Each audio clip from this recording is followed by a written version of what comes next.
तर सूर्यग्रहण, अमावस्या आणि भाजपची सभा असा काल विचित्र योग होता। मोदींच्या चंद्रपुरातील सभेवरून उद्धव ठाकरे यांनी ही जोरदार टीका केली आहे। खंडणीखोर पक्षाचे नेते काल शिवसेनेला नकली ठरवून गेले अशा शब्दांमध्ये ठाकरे यांनी मोदींवर देखील निशाणा साधलाय। इतकंच नाही तर अमित शहा बाळासाहेबांच्या फोटोसमोर लोटांगण घालायला मातोश्रीवर आलेले अशा शब्दांमध्ये शहा आणि मोदी यांच्यावर उद्धव ठाकरे यांनी जोरदार हल्लाबोल केला। खंडणीखोर पक्षाचे हे नेते काल येऊन शिवसेनेला नकली ठरवून गेले। त्यांना मला सांगायचे की कृपा करून तुमचा सगळा जो काही इतिहासाचा अभ्यास आहे तो तपासून बघा।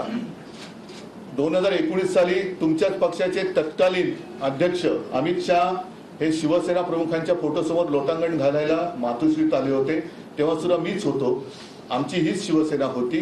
आणि तुम्हाला आता तो सगळा विसर पडलेला जरी असला तरी महाराष्ट्रातल्या जनतेला तो विसर पडलेला नाही। काल 3 गोष्टीचं एकत्रित एक योग होता विचित्र। एक सूर्यग्रहण होतं, अमावस्या होती आणि यांची सभा होती।